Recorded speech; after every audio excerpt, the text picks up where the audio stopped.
ये बिहार है और यहाँ लाव लपेट कर बतियाने वाले सफेद पोश नेताओं की कमी नहीं है। बातों का बताशा खोलने वाले भी बहुत मिलेंगे, लेकिन सियासत की इसी धरती पर कई ऐसे नेता भी हुए जिन्हें ना तो किसी का भय रहा और ना ही कुर्सी जाने की चिंता रही।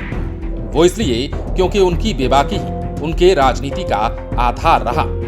ऐसा ही एक नाम है जदयू के राष्ट्रीय अध्यक्ष ललन सिंह का। वही ललन सिंह जो नीतीश कुमार का दाहिना हाथ माने जाते हैं। वही ललन सिंह जिनकी हाजिर जवाबी और बेबाक अंदाज की तारीफ यदा कदा विरोधी भी किया करते हैं। वही ललन सिंह जो बयानों में अपने प्रतिद्वंदी को धूल चटा दिया करते हैं। आज ललन सिंह का जन्मदिन है, जो सरकार बदलने के बाद एक बार फिर से चर्चा में है।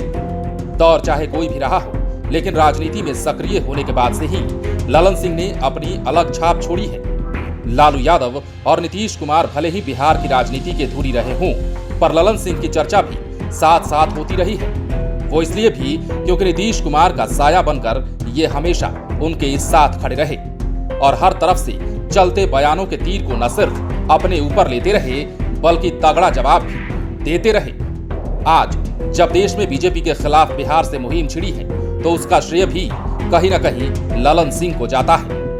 केंद्र सरकार की अग्निपथ योजना के बाद जब पूरे देश में युवाओं के विरोध प्रदर्शन होने शुरू हुए, तो विपक्षी दलों से भी पहले बीजेपी की सहयोगी जेडीयू के राष्ट्रीय अध्यक्ष ललन सिंह उर्फ राजीव रंजन सामने आ गए। उन्होंने बाकायदा वीडियो जारी किया और योजना की समीक्षा की मांग कर डाली। उनका यह स्टैंड ऐसे समय में सामने आया जब बीजेपी जेडीयू के बीच रिश्ते उतार चढ़ाव के दौर से गुजर रहे थे और केंद्र सरकार में जेडीयू कोटे से मंत्री बन गए आरसीपी सिंह का राज्यसभा टिकट कटने के बाद इसमें आई दरार कुछ और भी चौड़ी हो चुकी थी। अभी ललन सिंह नीतीश कुमार के सबसे करीबी और विश्वासी नेताओं में एक है। माना जाता है कि पार्टी के तमाम फैसलों में उनका हाथ होता है।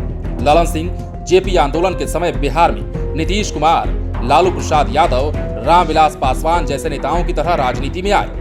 वो नीतीश कुमार के क्लासमेट भी रहे हैं। छात्र राजनीति में सक्रिय रह चुके ललन सिंह शुरू से ही मुखर नेताओं में रहे हैं। वो प्रदेश राजनीति के प्रमुख सवर्ण चेहरों में शामिल भी हैं। आरसीपी सिंह जब केंद्र सरकार में मंत्री बने, तब नीतीश कुमार ने ललन सिंह को जेडीयू का राष्ट्रीय अध्यक्ष बना दिया। तब ये भी कहा गया कि नीतीश कुमार की पहली पसंद ललन सिंह ही थे। ये भी कहा गया कि पार्टी में नंबर 2 की पोजीशन के लिए हमेशा आरसीपी सिंह और ललन सिंह के बीच आपसी कंपटीशन भी होता रहा है। लेकिन अभी जो समीकरण है, उनके हिसाब से वो पार्टी में नंबर 2 पोजीशन पर पूरी तरह से स्थापित हो चुके हैं। ललन सिंह अभी बिहार के मुंगेर से जेडीयू के लोकसभा सांसद हैं। बहरहाल ललन सिंह जब बोलते हैं तो तमाम आरोप और दांव दम तोड़ देते हैं। बातों में ऐसी धार बिहार के शायद ही किसी सियासतधार में दिखती हो।